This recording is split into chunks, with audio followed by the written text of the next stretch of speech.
ہی رب کا ہے کرنے لائے. عید قربان عید قربان عید قربان عید قربان عید قربان عید قربان. الحمد للہ رب العالمین والصلاة والسلام علی سید المرسلین اما بعد فاعوذ باللہ من الشیطان الرجیم بسم اللہ الرحمن الرحیم. الصلاة والسلام علیک یا رسول اللہ، الصلاة والسلام علیک یا حبیب اللہ، الصلاة والسلام علیک یا نبی اللہ وعلی آلک واصحابک یا نور اللہ. مدنی چینل کے ناظرین، عید کے دوسرے دن کی ٹرانسمیشن فیضان عید قربان کے ساتھ حاضر ہیں. انشاءاللہ عز و جل ایک پرٹیکولر موضوع ہے ہمارا، اور وہ ہے ہمارے تعلقات. سبھی کے تعلقات ہوتے ہیں. انسان ایک سوشل اینیمل ہے، مل کر زندگی گزارنے والا فرد ہے. تو ہم اکیلے نہ آتے ہیں اس دنیا سے اور نہ اکیلے جاتے ہیں. ویسے سنتے یہ ہیں کہ اکیلے آتے ہیں اور اکیلے جاتے ہیں، لیکن کوئی نہ کوئی ہمارے اسباب ہوتے ہیں آنے کے بھی اور جانے کے بھی. جب ہم جاتے ہیں تو ایک جھرمٹ میں ہی جاتے ہیں. یہ الگ بات ہے کہ پھر اس کے بعد کی زندگی تنہائی والی ہوتی ہے اور وہ ہمارے اعمال پہ ڈیپینڈ کرتی ہے. لیکن زندگی گزارتے ہوئے جب تک ہم سانسیں لے رہے ہیں، مختلف افراد سے ہمارے مختلف نوعیت کے تعلقات ہوتے ہیں. کچھ تعلقات وہ ہوتے ہیں جو ہمارے بن چاہے بن جاتے ہیں، ہماری چاہت اس میں شامل نہیں ہوتی. محض اللہ رب العزت کی مشیت، قدرت اور حکمت ہے کہ اس نے وہ تعلقات ہمارے رکھے ہیں. ماں باپ ہیں، بہن بھائی ہیں، دیگر رشتہ دار ہیں. یہ وہ تعلقات ہیں جو ہمارے چاہے نہ چاہے بنے ہوئے ہوتے ہیں. پھر ہم زندگی گزارتے میں کچھ تعلقات اپنے بہاف پہ بناتے ہیں، ہمیں مناسب لگتا ہے یا حالات و واقعات تقاضا کرتے ہیں تو وہ رشتے ناطے تعلقات بنتے چلے جاتے ہیں. ان تعلقات میں اتار چڑھاؤ بھی آتا ہے اور خوشی غمی بھی آتی ہے، ناراضگی اور رضامندی کی بھی کیفیت آتی ہے. آپ سب کو بھی اس کا تجربہ ہوگا. ہو سکتا ہے عید کا دن ہے، ویسے تو بڑا میل ملاپ ہوتا ہے، معانقے ہوتے ہیں، مصافحے ہوتے ہیں، گلے مل رہے ہوتے ہیں، ایک دوسرے سے ہاتھ ملا رہے ہوتے ہیں، مبارکبادیں دے رہے ہوتے ہیں، ایک دوسرے کے یہاں آ رہے جا رہے ہوتے ہیں. لیکن ممکن ہے کچھ کے یہاں تعلقات خراب بھی ہوں. تعلقات خراب ہونے کی وجوہات کیا ہوتی ہیں اور ان تعلقات کو ڈیل کیسے کرنا چاہیے؟ اللہ نے چاہا تو آج ہمارے فورم پہ جو علماء کرام ہیں، جو ہمارے مبلغین ہیں، اس موضوع پر گفتگو کریں گے. اور آپ بھی ہمارے ساتھ شامل ہیں. اسکرین پہ آپ نمبر ملاحظہ فرما رہے ہیں. تعلقات کے حوالے سے، ہمارے تعلقات کے حوالے سے اگر آپ کا کوئی تجربہ ہے جو لوگوں کے ساتھ، مدنی چینل کے ویورز کے ساتھ شیئر کرنے میں آپ سمجھتے ہیں کہ انہیں اویئرنیس ملے گی یا انہیں فائدہ ہوگا، وہ آپ کے تجربے سے فائدہ اٹھا سکیں گے، یا تعلقات بننے بگڑنے کے حوالے سے آپ کوئی رائے دینا چاہتے ہیں یا کچھ معلوم کرنا چاہتے ہیں، تو آپ ہمیں کال بھی کر سکتے ہیں. انشاءاللہ ریکارڈڈ کال شامل سلسلہ کرنے کی نیت ہے. اسی طرح واٹس ایپ کے ذریعے بھی ویڈیو یا وائس کے ذریعے آپ اپنا پیغام ہم تک بھیج سکتے ہیں. انشاءاللہ ہم نیت کرتے ہیں کہ ممکن ہوا تو شامل سلسلہ کریں گے. درود پاک کی فضیلت سنتے ہیں اور پھر انشاءاللہ عز و جل مفتی جمیل صاحب سے میں اپنی گفتگو کا آغاز کروں گا. ویسے تو ہمارے ساتھ ماشاءاللہ خرم مدنی بھی ہیں، مفتی جمیل صاحب بھی موجود ہیں، ادھر میرے سیدھی جانب خالد بھائی موجود ہیں، خالد امیر صاحب موجود ہیں، ایاز بھائی موجود ہیں، اور قبلہ عدنان چشتی صاحب بھی موجود ہیں. انشاءاللہ ان کے مدنی پھول لیں گے ہم. نبی کریم رؤوف الرحیم صلی اللہ تعالی علیہ وسلم کا فرمان ذی شان ہے، تم اپنی محفلوں کو مجھ پر درود پاک پڑھ کے آراستہ کرو، یہ تمہارا یہ درود پاک پڑھنا بروز قیامت نور ہوگا. بقر عید ہے اور یوں تو یہ گوشت کا تہوار کہلاتا ہے بعض لوگوں کے یہاں، لیکن یہ نیکیوں کا بھی تہوار ہوتا ہے. اللہ پاک ہمیں مختلف ایونٹ پہ نیکیاں کرنے کی توفیق عطا فرمائے. اور درود پاک بڑی عظیم نیکی ہے کہ مفتی احمد دیار خان نعیمی رحمۃ اللہ تعالیٰ علیہ کا حدیث پاک کی شرح کے ضمن میں فرماتے ہیں کہ اور نیکیوں سے جنت ملتی ہے، اور درود پاک ایسی نیکی ہے کہ اس سے مالک جنت ملتے ہیں. تو درود پاک کی کثرت کیجئے. صلو علی الحبیب صلی اللہ تعالی علی محمد صلی اللہ تعالی علیہ وسلم. مفتی صاحب آپ کی طرف آؤں گا. سب سے پہلا سوال، ہمارے تعلقات جو ہیں یہ کیوں ہیں؟ تعلقات کیوں ہیں؟ انسان تنہا زندگی کیوں نہیں گزار سکتا؟ اور ان تعلقات کے بارے میں اللہ رب العزت کی طرف سے ہمیں کیا حکم ہے؟ بسم اللہ الرحمن الرحیم. انسان کی جو فطرت اور نیچر ہے اللہ تبارک و تعالی نے بنائی ہی اس طرح ہے کہ خلقکم من نفس واحدہ، کہ ایک جان سے پیدا کیا، پھر اللہ تعالیٰ نے اس ایک جان سے پیدا کرنے کے بعد پھر اس کے جوڑے بنائے، مرد بھی پیدا کیے، عورتیں بھی پیدا کی۔ پھر اسی طریقے سے ایک آیت کریمہ میں وہ قبائل کا ذکر ہے جی کہ تمہیں مختلف قبیلوں میں تقسیم کر دیا۔ تو ہم انسان جو ہیں فطری طور پر اکیلے زندگی گزارنے والی مخلوق نہیں ہیں۔ ہمارے اندر جو خود لفظ انسان ہے، اس کا مطلب پر بھی اگر غور کریں تو اس کا مطلب ہوتا ہے انس اور محبت، میلان۔ تو ہم کسی بھی چیز کے گرویدہ ہو سکتے ہیں جو من پسند ہو، تو انسان کے اندر محبت اور انسیت کا پہلو پایا جاتا ہے، اور یہ تعلق کے بغیر ہو ہی نہیں سکتا۔ جی تو جب سے انسان یعنی حضرت آدم علیہ الصلاۃ والسلام کی پیدائش ہوئی، سب سے پہلے بشر انسانی لباس میں آپ ہی کو اللہ تعالی نے تخلیق فرمایا، پھر آپ کے ساتھ آپ کی زوجہ محترمہ حضرت بیوی حوا رضی اللہ تعالی عنہا کی تخلیق فرمائی۔ سب سے پہلا تعلق انسان کا اسی وقت قائم ہوا، اور یہ رشتہ، یہ تعلق جنت میں حضرت آدم علیہ الصلاۃ والسلام اور حضرت حوا رضی اللہ تعالی عنہا کے مابین ایک میاں بیوی والے ازدواجی تعلق اور رشتے کے ذریعے سے قائم ہوا۔ پھر اللہ تبارک و تعالی نے حضرت آدم علیہ الصلاۃ والسلام کو دنیا میں بھیجنے کے جو اسباب ہوئے اس کے تحت دنیا میں بھیجا، اور پھر دنیا میں آپ کے ہاں جو اولادوں کا سلسلہ ہوا، تو یہ انسانی فطرت کے اندر ہی یہ بات شامل ہے کہ وہ اکیلا زندگی نہیں گزار سکتا۔ آدم علیہ الصلاۃ والسلام کی تخلیق کے فوراً بعد ہی حضرت بی بی حوا رضی اللہ تعالی عنہا کی پیدائش ہو گئی تھی، جب آدم علیہ الصلاۃ والسلام محو آرام تھے۔ تو انسان کی فطرت یہ تقاضا کرتی ہے کہ وہ بغیر کسی شے سے تعلق رکھے بغیر نہیں رہ سکتا۔ اب وہ تعلق کی پھر نوعیتیں مختلف ہو سکتی ہیں کہ ایک بندے کا تعلق، رشتہ، ناطہ وہ کس کس ہستی سے ہے، کن کن لوگوں سے ہے، تو ہر ایک کے اعتبار سے پھر اس کے احکامات اور اس کے تقاضے بڑھتے چلے جاتے ہیں۔ ٹھیک ہے عدنان چشتی بھائی، آپ کی طرف یہ جو تعلقات بن رہے ہیں اور ڈیولپ ہو رہے ہیں، یہ بتائیے یہ تعلقات رحمت ہیں یا زحمت ہیں؟ بسم اللہ الرحمن الرحیم۔ مہروز بھائی، جو شریعت کے دائرے میں رہ کر بنائے جانے والے تعلقات ہیں جی وہ تو رحمت ہی رحمت ہیں۔ ٹھیک ہے۔ اور اصل میں لوگوں کا ذہن جو ہے وہ دو طرح سے ہوتا ہے، ایک وہ جو اپنی منمانی کر کے کسی کے ساتھ کوئی تعلق یا رشتہ ریلیشن شپ قائم کر لیں، اور پھر وہ اس پر جری بھی ہو جاتے ہیں کہ ہم جو کر رہے ہیں وہ درست ہے۔ حالانکہ رشتے جیسے آپ نے ارشاد فرمایا، بعض وہ ہیں کہ جو اللہ تبارک تعالیٰ کی جانب سے والدین کی صورت میں ہے، والدہ والد اس طرح، اور بعض وہ جو آدمی جیسے نکاح کرتا ہے تو اس صورت کے اندر جو میاں بیوی کا ایک تعلق بنتا ہے، پھر اللہ تبارک تعالیٰ نے انہیں والد یا والدہ بنا دیا، آگے ان کی اولاد ہے، بہن بھائیوں کے رشتے ہیں، اسی طرح دیگر اور محرم اور غیر محرم والی جو تقسیم ہے وہ بھی ہمیں بتاتی ہے ان کے ساتھ بھی۔ اور پھر جو ایک اسلام کا تعلق ہے مسلمان ہونے کے حوالے سے، جو انما المؤمنون اخوہ، یہ بھی ایک تعلق ہے، یہ بھی ایک رشتہ ہے، تو اس کے اپنے تقاضے ہیں، ان چیزوں کے اپنے تقاضے ہیں۔ اگر ہم دیکھیں جو یوں کہہ لیں مسلمان کا مسلمان سے رشتہ اور تعلق ہے، وہ بھی رحمت پر مبنی ہے۔ اگر ہم اسے اللہ تبارک و تعالیٰ اور اس کے پیارے محبوب صلی اللہ تعالیٰ علیہ وآلہ وسلم کے بتائے ہوئے طریقے کے مطابق اس کو لے کر چلتے ہیں، تو یقیناً اس کے اندر ہمارے لیے دنیا کا بھی فائدہ ہے، آخرت کا بھی فائدہ ہے۔ صلہ رحمی کرتے ہیں جو رشتہ دار ہیں، جن کے ساتھ ہمارا خونی تعلق ہے، نسب کا تعلق ہے، تو ان کے ساتھ بھلائی کرنے کا حدیث پاک میں بھی حکم دیا گیا، اور نبی پاک صلی اللہ تعالیٰ علیہ وآلہ وسلم نے اس کی فضیلت بھی ارشاد فرمائی۔ آپ دیکھیے، صدقہ کرتا ہے آدمی، اگر رشتہ داروں کو کرتا ہے اس کا اجر و ثواب زیادہ ہے۔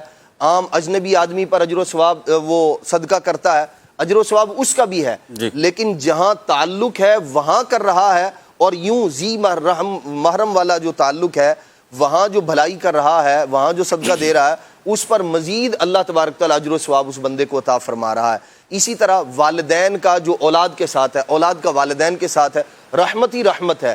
بیٹا اپنے والدین کو دیکھ رہا ہے محبت شفقت کے ساتھ، اللہ تبارک تعالیٰ اس پر اسے اجر و ثواب عطا فرما رہا ہے، اور والدین اطاعت گزار بیٹے کو دیکھ رہے ہیں یعنی ماں باپ کی بات ماننے والا ہے، نیک ہے، متقی ہے، پرہیزگار ہے، اب والدین اس کو دیکھتے ہیں، محبت کے ساتھ دیکھتے ہیں، اللہ تبارک و تعالیٰ اس بیٹے کو ایک غلام آزاد کرنے کا ثواب عطا فرماتا ہے، اور جتنی زیادہ بار دیکھیں اتنا اجر و ثواب زیادہ، اتنے غلام آزاد کرنے کا اجر و ثواب ہے۔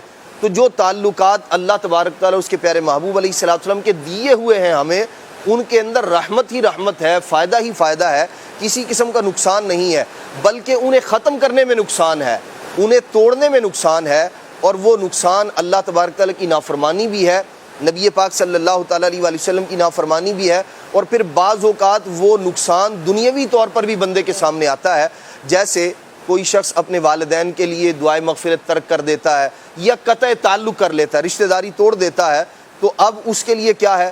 جوڑنے والے کے لیے تو اجر بھی ہے، ثواب بھی ہے، رزق میں برکت کی بشارت بھی ہے، اور عمر میں زیادتی کی نوید بھی ہے اس بندے کے لیے۔ لیکن جو اس کا برعکس کرتا ہے تو اس بندے کے لیے ظاہر سی بات ہے ان چیزوں سے محرومی ہے، اور یہ بے برکتی کے اسباب میں سے بھی ہے۔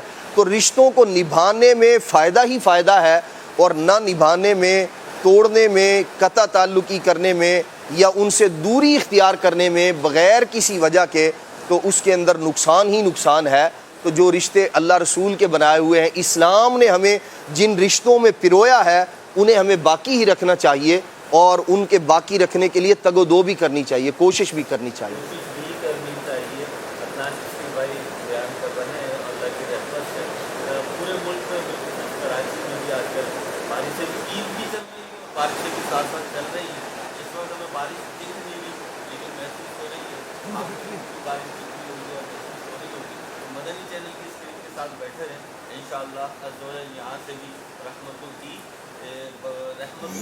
بارش آپ کو ملتی رہی ہے۔ خالد پہ آپ کی طرف کہ یہ جو تعلقات بنتے ہیں، مفتی صاحب نے بیان کیا، بھائی نے بیان کیا، مفتی صاحب نے بیان کیا کہ جی ایک نفس واحد سے جو ہے اللہ تعالیٰ نے ساری انسانیت کو بنایا، سارے انسان حضرت آدم علیہ السلام کی اولاد ہیں، اور پھر تقسیم کاری بھی بیان کری۔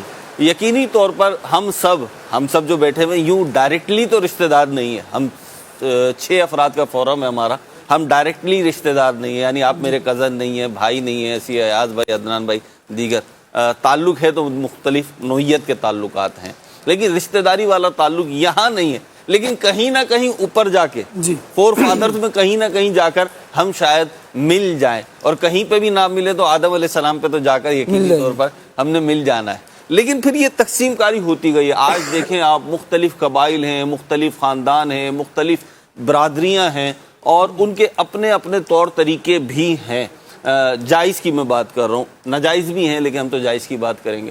ان کے اپنے اپنے طور طریقے، رہن سہن، کھانے پینے کے انداز ہیں۔ یہ جو مختلف لوگ بڑھ گئے، اچھا آج بھی ہم دیکھتے ہیں ہماری آنکھوں کے سامنے بھی ایک ہی فیملی ہوتی ہے، یوں سمجھ لیجیے ایک میاں بیوی ہوتے ہیں یا والدین ہوتے ہیں، ان کی اولادیں ہوتی ہیں، 4-5 بچے ہیں، وہ ایک ہی گھر میں سارے سمائے ہوئے ہیں، پھر وہ بچیوں کی شادیاں ہو جاتی ہیں، بچوں کی شادیاں ہو جاتی ہیں، اور ایک وقت آتا ہے کہ یہ ایک دوسرے سے جڑنا ہو جاتے ہیں، الگ سیپریٹ لائف گزارنا شروع کر دیتے ہیں۔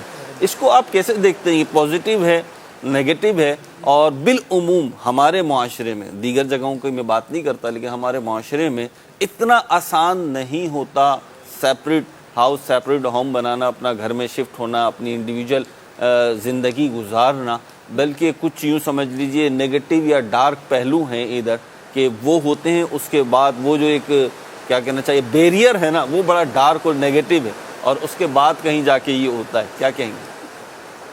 بسم اللہ الرحمن الرحیم، نحمدہ ونصلی ونسلم علی خاتم النبیین۔ مہروز بھائی، آپ کا سوال میں نے پوری کوشش کی کہ پوری توجہ سے سنا جائے، جی، لیکن آپ کا دل یہ چاہ رہا تھا کہ بارش میں نہایا جی جائے۔ ایسا ہی دل کر رہا ہے کہ گفتگو شفٹ کر لی جائے، لیکن بہرحال جو آپ نے گفتگو فرمائی ہے، تمہید باندھی ہے، اس پر دیکھیں یہ بھی بات کرتے ہیں۔ میں عرض کروں، مفتی صاحب میرے ذہن میں آ رہا تھا کہ جب میں تمہیدی گفتگو کر رہا تھا، اس میں سارے میں نے رشتے ناتے انسانوں کے لیے، لیکن انسان جو ہے نا بڑی عجیب مخلوق ہے، منفرد ہے، اس کے دیگر چیزوں کے ساتھ بھی تعلق ہے، ایون اس صوفے کے ساتھ بھی ہمارا تعلق ہے۔ خالد بھائی آپ کا تو بہت گہرا ہے، سب سے زیادہ آپ ہی بیٹھتے ہیں صوفے پہ، تو اس صوفے کے ساتھ بھی ہمارا تعلق ہے، انوائرمنٹ کے ساتھ بھی ہمارا ایک تعلق ہے، اور تعلق کی کیفیت تبدیل ہوتی چلی جاتی ہے۔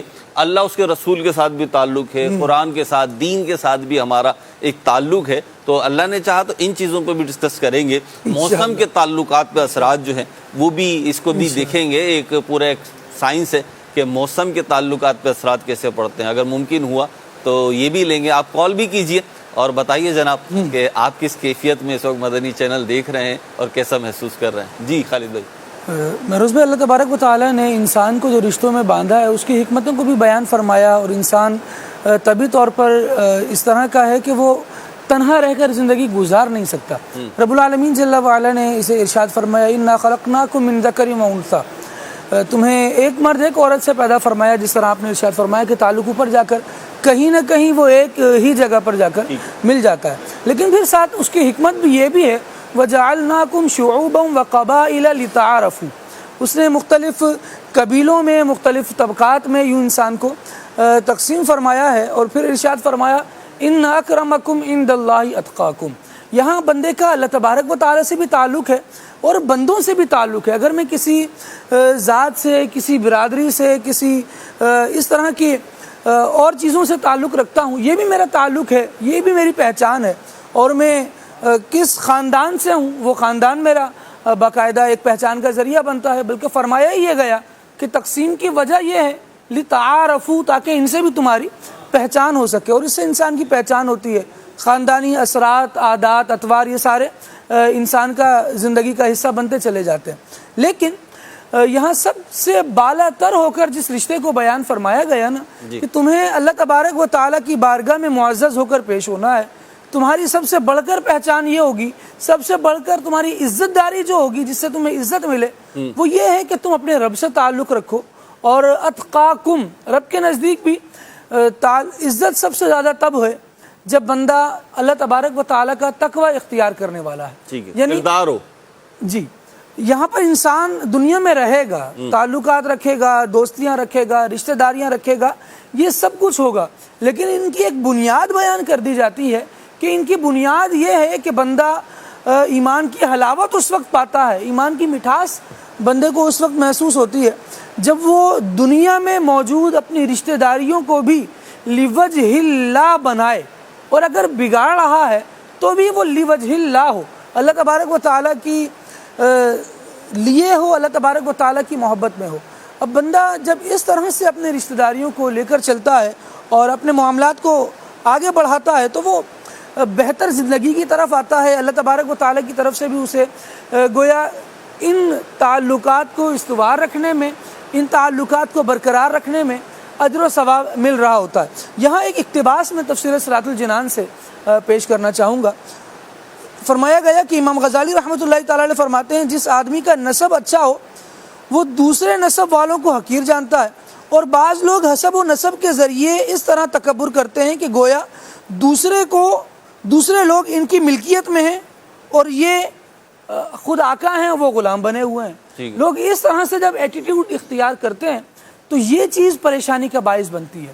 جب آپ کسی پر بھی آ کر ایسے چھانے کی کوشش کریں گے کہ میں تم سے بڑا ہوں، میں تمہارا سردار ہوں، میں تمہارا رہنما ہوں، اور اس کو ٹھوس رہے ہوں گے، تو یہ وہ چیزیں ہیں جو تعلقات کو خراب کرنے والی ہوتی ہیں. تعلقات ڈیولپ ہوتے ہیں برابری کی بنیاد پر، جس طرح حضور جان عالم صلی اللہ تعالیٰ علیہ وآلہ وسلم نے تعلقات کو بیان فرمایا، اور پھر اس کی بنیاد آقا دو عالم صلی اللہ تعالیٰ علیہ وآلہ وسلم نے یوں قرار دی کہ تم میں سے کسی کو کسی پر فضیلت حاصل نہیں ہے، اگر فضیلت ہے تو پھر وہ تقوی کی وجہ سے ہے. تو یوں ایک جو مختلف حکمتیں ہیں خاندان اور قبائل میں تقسیم کرنے کی کہ پہچان تو ہو بندے کی، لیکن اس کی اصل پہچان اس کے مالک سے، اس کے معبود سے تعلق کے ساتھ. آپ نے جو قرآن پاک نے حکمت بیان فرمائی وہ بیان فرمائی آپ نے کہ الگ ہونے کی وجہ یا قبائل میں تقسیم کاری کی وجہ یہ ہے کہ پہچان ہو کہ جناب یہ اس ذات برادری سے، یہ اس ذات برادری سے ہے، ایک پہچان ہو جائے، اس کی شناخت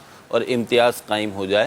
لیکن ہمارے معاشرے میں جب ہم دیکھتے ہیں کہ ایک علیحدگی اختیار کی جاتی ہے، اپنی سیپریٹ لائف گزارنے کی طرف کوئی شخص جاتا ہے، تو یہ اتنا خوشگوار تجربہ اکثر و بیشتر دیکھنے میں آتا نہیں. میں معاشرتی پہلو کی طرف آ رہا ہوں، تو اس کی کیا وجہ ہے کہ وہ پازیٹیولی نہیں جا پا رہے؟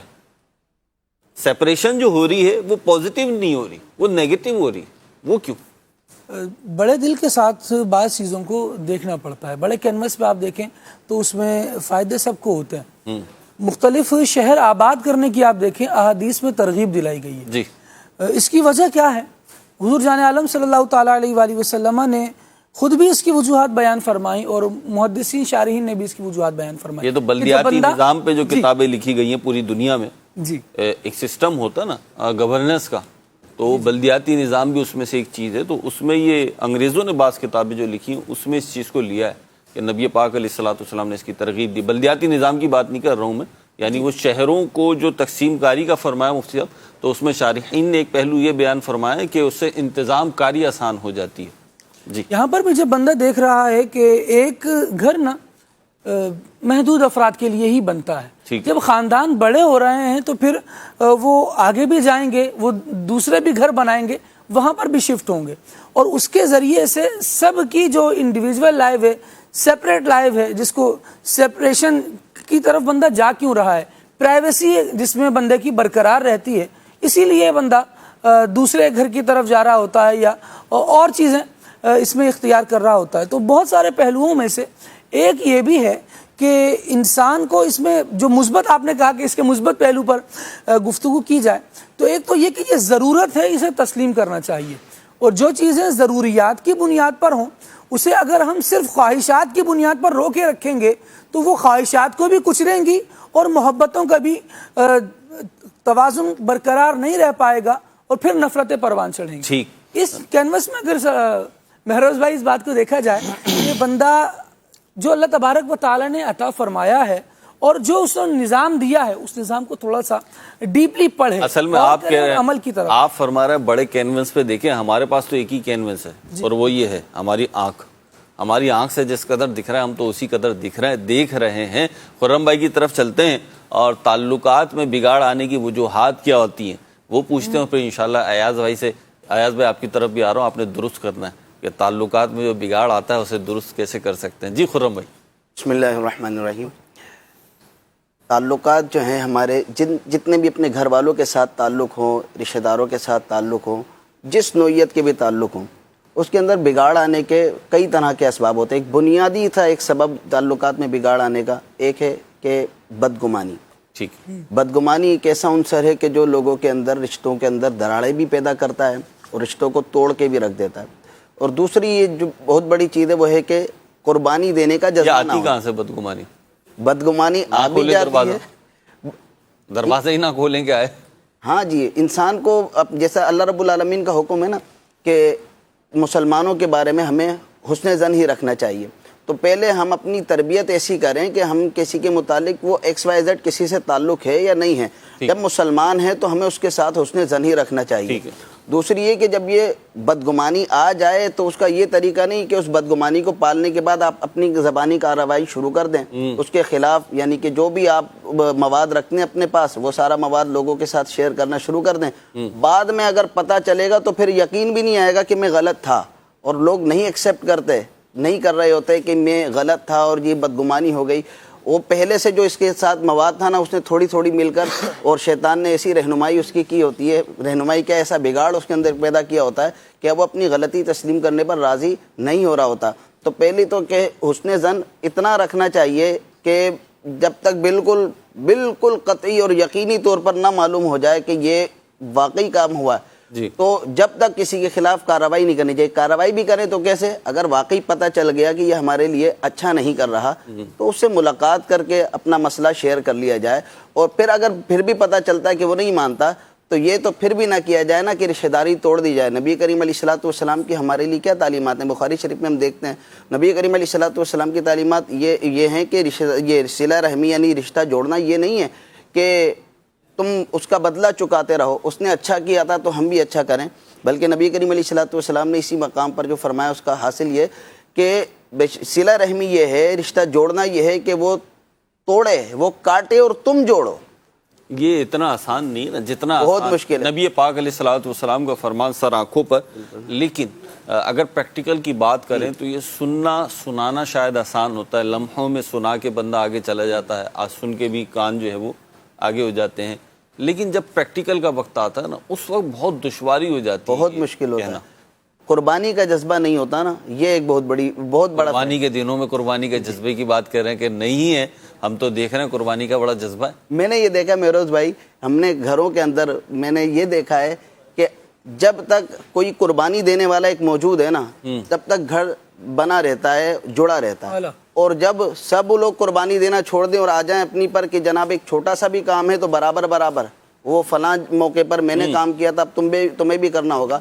جب اس طرح سے اپنی اغراض کو لے کر بیٹھ جائیں, اپنی خواہشات کو لے کر بیٹھ جائیں اور خواہش کا جذبہ نہیں ہو, ایک کو تو ایسا ہونا پڑتا ہے کہ جو سب کی طرف سے قربانی کے لیے اپنے آپ کو پیش کرے, وہ جوڑ کے رکھتا ہے. اور اگر وہ نہ ہو, مفتی صاحب کی طرف چلوں. مفتی صاحب یہ جو فرما رہے ہیں خرم بھائی نے تو ایک ساتھ 2-3 بڑے ویلڈ پوائنٹ دیے. ایک تو بدگمانی نہ کی جائے, دوسرا یہ کہ مل بانٹ کے رہا جائے, اور ایک قربانی دینے والا ہو تو وہ قربانی میں ہی دوں.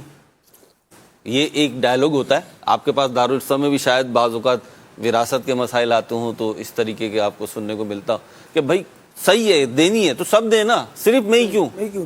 یعنی ایک جملہ یہ بھی کہا جاتا ہے مجھے قربانی کا بکرا کیوں بنایا جا رہا ہے, تو حالانکہ اس کو نہیں بنا رہے تو انسان ہے, بکرا نہیں بنا رہے ہوتا, لیکن اسے ایسا لگ رہا ہوتا ہے کہ بھائی مجھے قربانی کا بکرا بنایا جا رہا ہے, تو وہ ایک ہی فرد کیوں قربانی دے, سب کیوں نہ دے.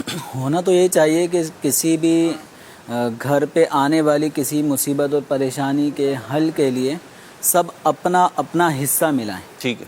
یہ نہ ہو کہ جیسے بعض لوگ ہوتے ہیں نا کہ اپنا دامن بچاتے ہیں, اپنا پیسہ خرچ ہونے کا موقع ہوتا ہے بچاتے ہیں کہ بڑے بھائی کر دیں گے, چھوٹے بھائی کے پاس بھی گنجائش ہے لیکن وہ دیکھ رہا ہوتا ہے کہ بڑے بھائی کر رہے ہیں, کرنے دو, ہم اپنا پیسہ بچا لیتے ہیں. جیسے عمومی طور پہ بجلی کا بل اگر کسی مہینے زیادہ بڑھ کر آ جائیں, جی, اب اگر یہ چھوٹے بھائی اگر 2,000 روپے ہی ملایا کرتے تھے, 2,000 سے 3,000 کی طرف نہیں آ رہے, حالانکہ گنجائش ہے. ٹھیک ہے. اب کوئی بھی گھر کا جو سرپرست ہے وہ نہیں چاہے گا کہ بجلی کا بل جو آ چکا ہے اب اگلے مہینے تک ہم اس کو ادا نہ کریں, پھر پوسٹ پینڈ کر دیں, تو نتیجہ کیا نکلے گا, اگلے مہینے پھر اور زیادہ بجلی کا بل بڑھ کر آئے گا.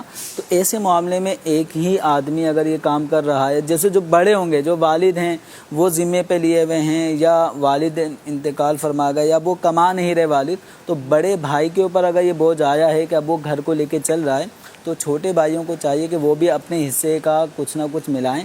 کیونکہ ایک مثال جیسے بجلی کے بل کا بڑھ جانا یہ صرف بڑے بھائی کی وجہ سے کوئی ہوا ہے, اس میں چھوٹے بھائی سبھی رہ رہے ہیں, اپنی اپنی فیملیاں. چھوٹوں کی وجہ سے تو زیادہ ہوتا ہے, زیادہ تر تو یہ بچے ہوتے ہیں کہ جو ہے نا فین آن کر دیا اور پھر غائب ہو گئے, لائٹیں آن کر دی پھر غائب ہو گئے, اے سی آن کر دیا پھر غائب ہو گئے, آئرن آن کری اور پھر جو ہے نا وہ غائب ہو گئے. اب ان کے والد کو چاہیے, جو چھوٹے بھائی ہیں فیملی میں, تو انہیں چاہیے کہ وہ اپنے بڑے بھائی کا ہاتھ بٹائیں.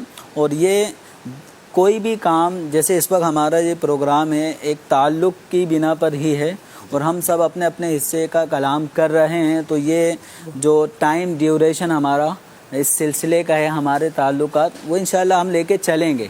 لیکن اگر میں اپنے حصے کا کلام نہ کروں, سب آپ ہی کہتے رہیں, یہ اپنے حصے کا کلام نہ کریں, ایاز بھائی پہ سارا لوڈ آ جائے, تو اس سے کیا ہوگا, ڈسٹربینس پیدا ہوگی. تو نبی کریم صلی اللہ تعالیٰ علیہ وآلہ وسلم کی سیرت سے ہمیں یہ معلوم ہوتا ہے کہ پارٹیسپیٹ کرنا چاہیے. صحیح.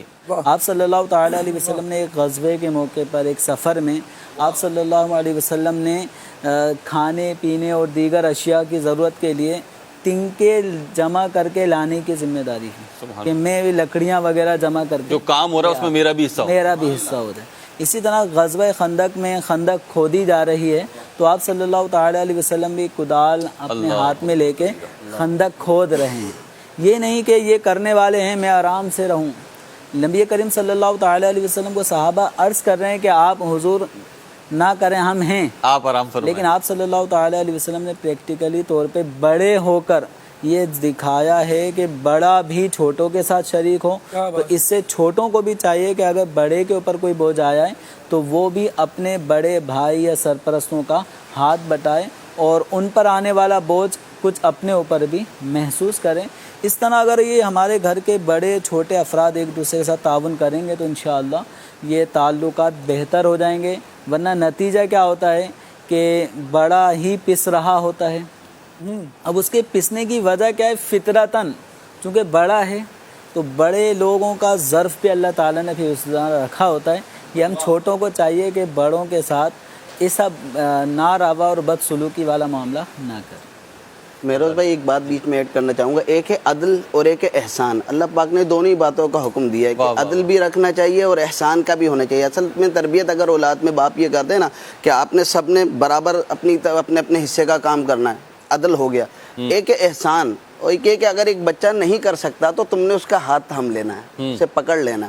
تو یہ محض یہ سمجھ لینا ہیں اس کے پاس پیسے اور یہ نا تعاون نہیں کر رہا، اس کو ذرا غور کر لینا چاہیے کہ وہ اگر تعاون نہیں کر رہا تو کہیں وہ سچا تو نہیں اپنی عذر بتانے میں. اگر بالفرض وہ جھوٹ بھی کہہ رہا ہے اور آپ نے احسان کر کے اس کا ساتھ دے بھی دیا، یہی تو صلہ رحمی ہے. یہی تو یہ بڑا پیارا نقطہ ہے اور آپ نے بڑی درست بات ارشاد فرمائی کہ قرآن کریم میں دونوں چیزوں کا حکم دیا. اللہ پاک نے ہمیں عدل کا بھی حکم دیا ہے اور احسان کا بھی. مفتی علی اصغر صاحب احکام قرآن جو سلسلہ کرتے ہیں اس میں ایک آیت کریمہ کے ضمن میں اس بات کو بیان فرمایا. بڑی خوبصورت بات ہے کہ ہمیں اللہ پاک نے عدل کا بھی حکم دیا ہے، احسان کا بھی حکم دیا ہے. عدل تو یہ ہے کہ ٹھیک ہے بدلہ لینا ہے تم بدلہ لے لو، سپورٹ کرنا ہے تو جتنا حصہ تمہارا بنتا ہے تم اتنی سپورٹ کر دو. لیکن احسان یہ تھوڑا اس سے آگے نکل کر، جیسے گرج سے نکل کے کھیلنا نا، آپ تھوڑا آگے جا کر اس پہ ایفرٹس کرو اور کوشش کرو. اور یہاں پہ ایک اور بات پہلو عدل و احسان کے حوالے سے میں عرض کرنا چاہوں کہ جب آپ کا انڈیویجول پرابلم ہے نا، یعنی میرا مسئلہ ہے، مہروز کے حق کی بات ہے، تو میں صرف عدل ہی کا تقاضا کروں کہ جی اتنا بنتا ہے اتنا آپ میرے ساتھ کر دو. لیکن جب مجھے کسی دوسرے کا حق ادا کرنا ہے بالکل تو پھر میں فضل کی طرف ڈائیورٹ ہو جاؤں. نبی کریم علیہ الصلوۃ والسلام نے کھجوروں کا جو قرضہ ادا کیا تو کچھ تو وہ جو قرضے کے مساوی تھی، قرضے کے برابر تھی، کہ اتنی تو وہ ہو گئی کہ جو لیا تھا وہ ہو گیا، اور کچھ اضافی. تو یہ لیکن یہ وہ سود والی صورت الگ ہوگی، یہاں پہ تو تبرع اور انعام کی صورت ہے. تو وہ بہرحال بالخصوص جب مالی معاملہ ہو تو پھر علماء اہل سنت سے، مفتیان کرام سے، دارالافتاء اہل سنت سے اس پر رہنمائی لے لی جائے. ایاز بھائی کی طرف بڑھیں گے اور تعلقات کو بہتر کیسے بنایا جائے، یہ جو بگڑتے چلے جا رہے ہیں یہ کیسے. اچھا یہ سب جگہ نہیں ہوتا، بعض اوقات ہوتا ہے. نگرانی شورا کے ساتھ ایک پروگرام کیا تھا مدنی مکالمہ، تو اس کا عنوان تھا بڑا بھائی. بڑا بھائی یہ عنوان تھا. بڑا خوبصورت مدنی مکالمہ ہے، یوٹیوب وغیرہ پہ جو ہمارے چینلز ہیں وہاں پہ موجود ہے، تو وہاں پہ آپ دیکھ سکتے ہیں. تو ایک تو وہ دیکھے بڑا بھائی، تو اس میں ہوا یہ کہ شکایتیں آ رہی تھی بڑے بھائیوں، تو شکایتیں کر رہے تھے سب. تو بعد میں کچھ گفتگو ہوئی تو نگران شورا نے مجھے فرمایا کہ آپ فلاں بات بھی لیتے. تو میں نے عرض کیا کہ میرے بڑے بھائی ایسے ہیں نہیں، ان میں تو خامیاں ہیں نہیں. تو فرمایا کہ خامیاں تو میرے بڑے بھائی میں بھی نہیں ہے الحمدللہ. ان کے بڑے بھائی کی لائیو کال بھی آئی تھی، اللہ ان کی محبتوں کو سلامت رکھے. تو فرمایا کہ خامیاں تو میرے بھی بڑے بھائی میں نہیں ہیں، لیکن معاشرے میں کہیں نہ کہیں یہ برائیاں پائی جا رہی ہیں جسے ہم ایڈریس کر رہے ہیں. ایسا نہیں ہے کہ ہر بات ہر گھر میں پائی جا رہی ہوگی خالد بھائی، ایاز بھائی، ہر بات ہر گھر میں تو نہیں پائی جا رہی. کہیں پہ کچھ، کہیں پہ کچھ، کہیں پہ بہت زیادہ پازیٹیو، کہیں پہ بہت زیادہ نیگیٹو. تو اس کو آپ تھوڑا ریئلائز کیجئے گا، اپنے اطراف میں دیکھیں. اور یہاں سے بتانے کا مطلب ایک یہ بھی ہوتا ہے کہ ہم اپنے اپنے حصے کی باتیں لے لیں. جیسے اپنے اپنے حصے کی باتیں کر رہے ہیں ویسے ہی اپنے اپنے حصے کی باتیں لیتے بھی رہیں. جی ایاز بھائی، یہ تعلقات جو بگڑ رہے ہیں، بگڑ کیوں رہے ہیں، صحیح کیسے ہوں، کیا کریں؟ جی مہروز بھائی، اس پر ماشاءاللہ سے تمام مبلغین گفتگو کر رہے ہیں، اور میں اپنا حصہ یوں شامل کروں گا کہ دیکھیں، ہم جب زندگی ہمیں ملتی ہے اور ہم پیدا ہوتے ہیں، ہمارا عدل دیکھیں، ہم نے محروم نہیں کیا. آپ احسان دیکھیے گا ماشاءاللہ ہمیں پیدائش سے لے کر موت کے آخری لمحے تک مہروز بھائی ہمارے ساتھ کچھ نہ کچھ تعلقات اور کچھ نہ کچھ رشتے ہم سے جڑتے ہیں. جب ہم پیدا ہوتے ہیں تو شفیق ماں باپ اور مہربان والد جو ہے ہمارے سامنے ہوتے ہیں، اور پھر انہی کی وساطت سے ہمارے بہن بھائیوں کے ساتھ ہمارا ایک تعلق جڑ جاتا ہے. اور پھر جب ہم سن بلوغت میں آتے ہیں اور صاحب اہل و عیال ہو جاتے ہیں، پھر ایک اور جو ہے وہ شاہراہ کھلتی ہے ہماری تعلقات کی. اور پھر اس کے بعد جب ہمارے بچے بڑے ہو جاتے ہیں اور وہ نکاح کے بندھنوں کے اندر جڑ جاتے ہیں، اور پھر ایک اور دروازہ تعلق. کتنے بچوں کی شادی ہوئی؟ میرے تو ابھی چھوٹے بچے ہیں، ابھی چھوٹے. تو بہرحال جب ہم صاحب اہل و عیال ہو جاتے ہیں تو اس کے بعد پھر ایک جو ہے دروازہ کھلتا ہے. پھر بچوں کی شادیاں ہوتی ہیں، نکاح کے بندھنوں میں جڑتے ہیں، پھر ایک اور دروازہ کھلتا ہے. اور پھر ہم یہ دیکھتے ہیں ایک تعلق ہمارا محلے کے ساتھ ہوتا ہے، پڑوسیوں کے ساتھ ہوتا ہے، کولیگ کے ساتھ ہوتا ہے، بڑوں کے ساتھ ہوتا ہے. یہ سارے کے سارے تعلقات اگر ہم دیکھیں تو اس کی بنیاد جو ہے نبی پاک صلی اللہ علیہ وسلم کا یہ فرمان ہے کہ مسلمان کا بھائی ہے، جو نہ اس پر ظلم کرتا ہے اور نہ اس کو دھوکہ دیتا ہے. اب اگر ہم اس فرمان مصطفیٰ صلی اللہ علیہ وسلم کو دیکھیں تو یوں سمجھ لیجیے یہ اخوت اسلامیہ کی ایک مین کڑی ہے. اگر ہم اس کو دیکھیں کہ یہ سارے کے سارے تعلقات میں ہماری ذمہ داری بڑھا دیتا ہے یہ فرمان مصطفیٰ صلی اللہ علیہ وسلم کہ مسلمان کا بھائی ہے جو کہ اپنے بھائی کے ساتھ نہ ظلم کرتا ہے نہ اس کو دھوکہ دیتا ہے. جب ہم نبی پاک صلی اللہ علیہ وسلم کے اس فرمان کو سامنے رکھتے ہیں تو اب ہماری ذمہ داری یہ ہو جاتی ہے کہ جہاں پر کہیں پر معاملات کے اندر بگاڑ آ رہا ہے, جہاں پر کہیں معاملات کے اندر خرابی آ رہی ہے, تو اس خرابی کو دور کرنے کی کوشش ہم نے ہی کرنی ہوگی, کیونکہ نبی پاک صلی اللہ علیہ وسلم نے ایک تعلق قائم فرما دیا ہمارا ایک دوسرے کے درمیان. اچھا, پھر چونکہ انسان کے اندر خیر اور شر دونوں کو اللہ رب العزت نے ودیت فرمایا, دونوں چیزیں اس کے اندر ہیں, خیر کی طرف بھی مائل ہے, شر کی طرف بھی مائل ہے. ہم یہ دیکھتے ہیں کہ بعض اوقات جو تعلقاتی خرابی آتی ہے, دنیا طلبی اور مال طلبی نے ہمیں اس قدر اندھا کر دیا ہے کہ تعلقات خراب ہو جاتے ہیں, یا تو کسی نے کسی کو ناجائز تنگ کیا ہوتا ہے, ظلم کیا ہوتا ہے, قبضہ کر لیا ہوتا ہے, بہت سارے ایسے چیزیں ہیں کہ جو ہمارے تعلقات کے بگاڑ کا سبب بنتے ہیں. اب یہاں پر ہوتا یہ ہے کہ مہروز بھائی, جب تعلقات خراب ہو رہے ہوں, بگاڑ پیدا ہو رہا ہو, یہاں سے ہمارا امتحان شروع ہو جاتا ہے. یہاں سے ہماری ذات کا, ہماری شخصیت کا, ہمارے کردار کا امتحان ہوتا ہے. جیسے کہ استاد چاہتا ہے اپنے ہر شاگرد کو, وہ پڑھاتا ہے پورے سال, اور سال کے بعد پڑھانے کے بعد وہ یہ چاہتا ہے کہ یہ امتحان گاہ میں جائے اور امتحان کی صعوبتیں برداشت کرے. تو اب جب معاملات بگڑتے ہیں, کچھ لوگ ہمارے درمیان میں ہی رہتے ہیں, ہمارے ساری شفقتوں کے باوجود بھی جو ہے نا, یعنی تجربہ تو ہے نا, اسکول, کالج اور پھر جامعہ, ساری شفقتیں ہوں گی استاد صاحب, یہ بھی بتائیں گے کہ کیسے تیاری کرنی ہے, کیا کرنی ہے, لیکن وہ امتحان گاہ میں ضرور آپ نے جانا. آپ کی بات کو کنٹینیو کروں گا. رکن شورا ہمارے مولانا اسد مدنی صاحب ہمارے ساتھ موجود ہیں کال پر. السلام علیکم ورحمۃ اللہ وبرکاتہ. وعلیکم السلام ورحمۃ اللہ وبرکاتہ. حضرت, یہ عید بہت بہت مبارک ہو آپ کو. پہلے تو اللہ تعالیٰ برکت عطا فرمائے. قربانی کر لی آپ نے؟ جی الحمدللہ قربانی ہو گئی. اچھا, ہمارا موضوع چل رہا ہے تعلقات کے حوالے سے گفتگو کر رہے ہیں, اور تعلقات اللہ رب العزت نے کیسے بنائے ہیں, ہم کیسے اسے چلا رہے ہیں, کیا بگاڑ ہے اور اسے حل کیسے کیا جا سکتا ہے.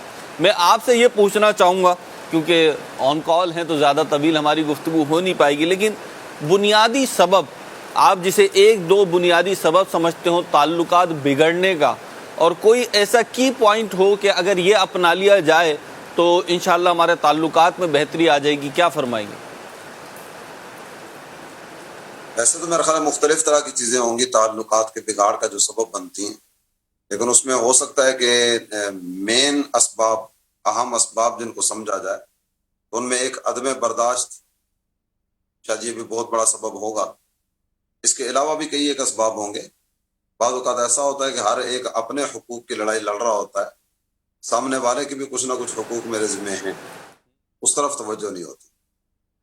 اگر یہ قرآن پاک کی آیات طیبات اور احادیث نبویہ, ان کی طرف ہماری توجہ چلی جائے کہ ہمارا رب کیا فرماتا ہے, ہمارے پیارے حبیب صلی اللہ تعالیٰ علیہ وآلہ وسلم ہم سے کیا چاہتے ہیں, بہت امید ہے کہ ہم رشتے بنانے کی طرف بڑھیں گے, اور جو توڑ کے سلسلے ہوتے ہیں, نفرتوں کی دراڑیں شروع ہوتی ہیں, اور پھر ساری کی ساری محبتوں کی عمارت یہ ملیہ میٹ ہو جاتی ہے, شاید اس سے ہم بچنے میں کامیاب ہو جائیں. وقت جس طرح آپ نے ذکر فرمایا تو میں اس پر قرآن پاک کے 2-3 مقامات مدنی چینل کے ناظرین کے سامنے رکھنا چاہوں گا. اللہ تعالیٰ جل جلالہ نے ہمیں تعلقات بنانے کا بھی حکم دیا ہے, صلہ رحمی کا حکم بھی دیا ہے, اور رشتہ توڑنے سے بھی منع کیا. خالق کائنات جل جلالہ نے سورۃ الرعد میں ارشاد فرمایا, والذین یصلون ما امر اللہ بہ ان یوصل ویخشون ربہم ویخافون یقسو الحساب. اور وہ لوگ جسے جوڑنے کا حکم دیا گیا اسے جوڑتے ہیں. یہ کہنے کے بعد مختلف طرح کے پھر اور اوصاف بھی ذکر کیے گئے. اپنے رب سے ڈرتے ہیں, قیامت کے حساب کی برائی اس کا ڈر ان کے دل میں ہوتا ہے, صبر کرتے ہیں, نماز پڑھتے ہیں, ہم نے جو دیا وہ ہماری راہ میں خرچ کرتے ہیں, پوشیدہ اور اعلانیہ. یہ مختلف طرح کے اوصاف ذکر کرنے کے بعد اللہ تعالیٰ جل جلالہ نے ارشاد فرمایا, اولئک لہم عقبی الدار. سبحان اللہ. یہ وہ لوگ ہیں کہ جن کے پچھلے گھر کا یعنی قیامت کے دن کا نفع.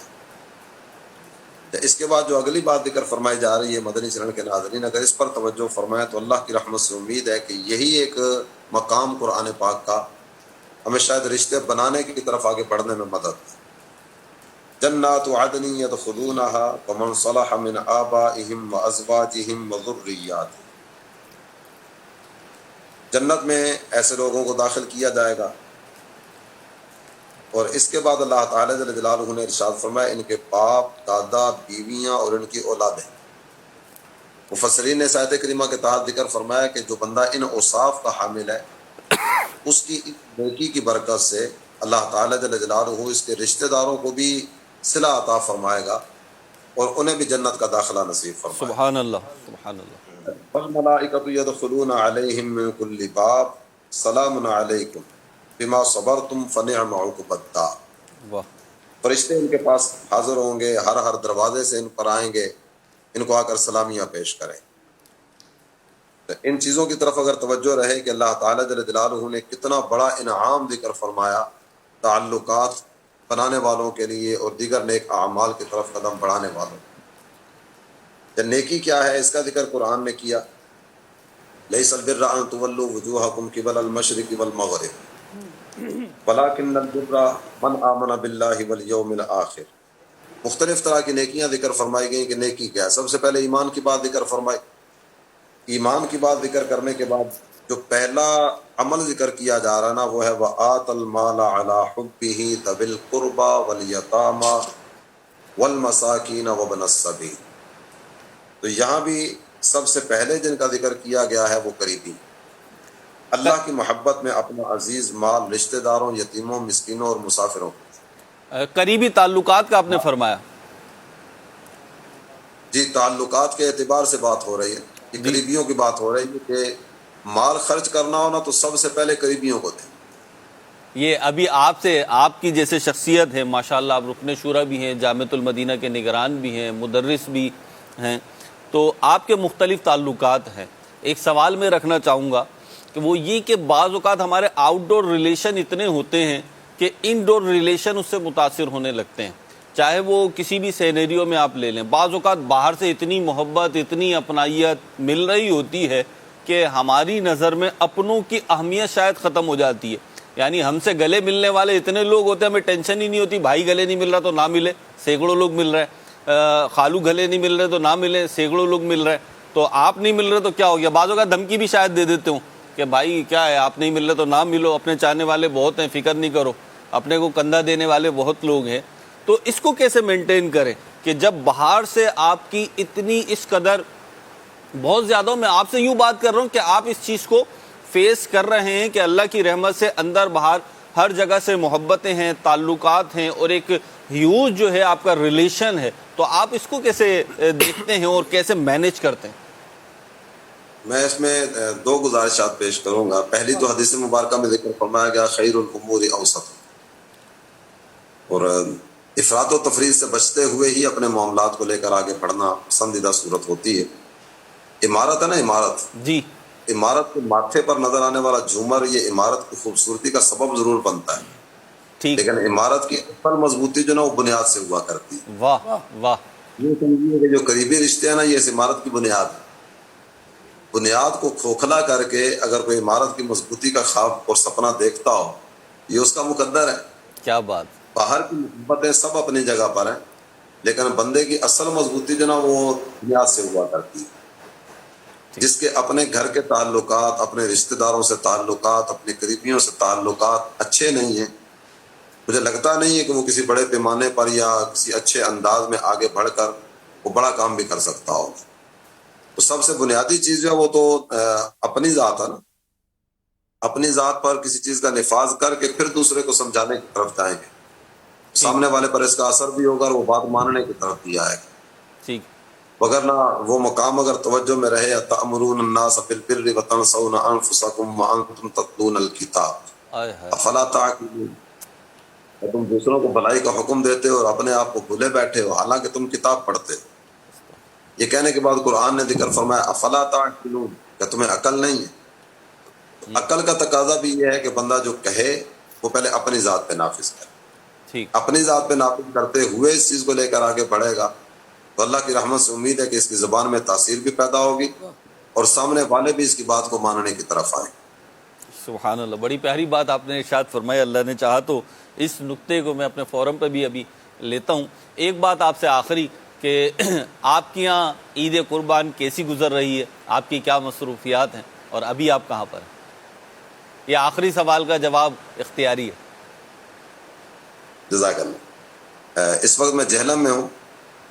ہمارا کل کا جو شیڈول تھا نماز عید میں نے جہلم مدنی مرکز میں ادا کی. 5:30 بجے ہمارے ہاں نماز عید تھی.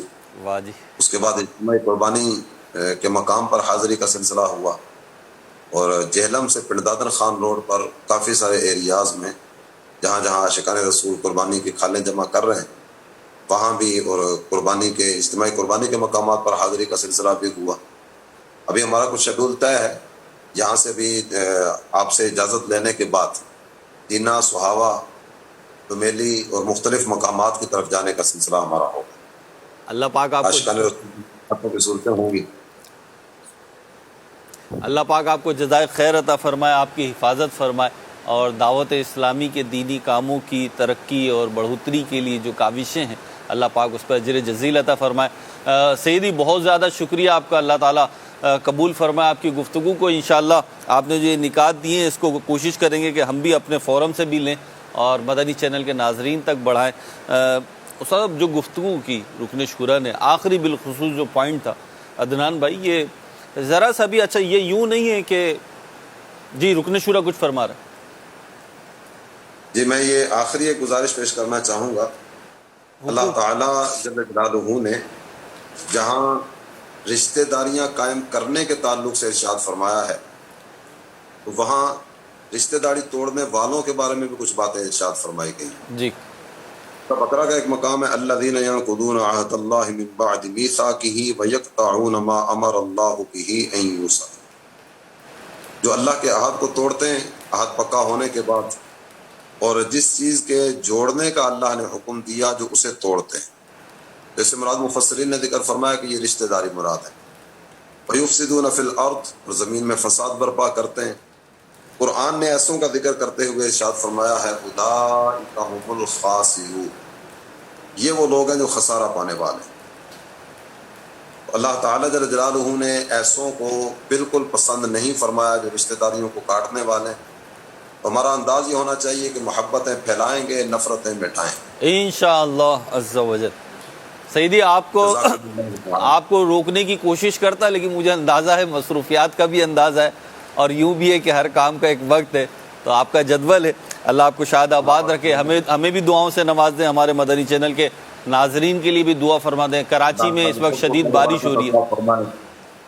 جو قربانیاں کر رہے ہیں اللہ تعالیٰ ان کی قربانیاں قبول فرمائے.